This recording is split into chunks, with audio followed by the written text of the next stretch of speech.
ഇന്നലെ ഉമ്മൻചാണ്ടിയുടെ flex board വലിച്ചു കീറി ചന്നം ചിഹ്നമാക്കിയിട്ട് ഉമ്മൻചാണ്ടിയുടെ നാമധേയത്തിൽ ഇന്ന് MLA-മാരായിട്ടുള്ള പാർട്ടിയുടെ നേതൃത്വത്തിൽ ഇരിക്കുന്ന ഏതെങ്കിലും ഒരുത്തൻ ഒരക്ഷരം മിണ്ടിയോ? സംഘടനാ ചുമതലയുള്ള ജനറൽ സെക്രട്ടറിയുടെ ഫ്ലെക്സ് വലിച്ചു കീറി. മാത്രമല്ല, ഫ്ലെക്സിനകത്ത് കേരളത്തിലെ ചോദ്യം ചെയ്യപ്പെടാനാകാത്തൊരു നേതാവിൻ്റെ ചിത്രം കൂടി ഉണ്ടായിരുന്നു, ശ്രീ ഉമ്മൻചാണ്ടിയുടെ.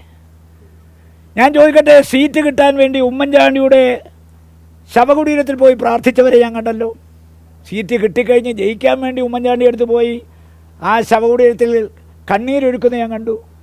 ജയിച്ചു കഴിഞ്ഞ് നാട്ടുകാരെ ബോധ്യപ്പെടുത്താൻ വീണ്ടും അവിടെ പോയവരുണ്ട്. ഇന്നലെ ഉമ്മൻചാണ്ടിയുടെ ഫ്ലെക്സ് ബോർഡ് വലിച്ചു കീറി ചന്നം ചിഹ്നമാക്കിയിട്ട് ഉമ്മൻചാണ്ടിയുടെ നാമധേയത്തിൽ ഇന്ന് MLA-മാരായിട്ടുള്ള പാർട്ടിയുടെ നേതൃത്വത്തിൽ ഇരിക്കുന്ന ഏതെങ്കിലും ഒരുത്തൻ ഒരക്ഷരം മിണ്ടിയോ?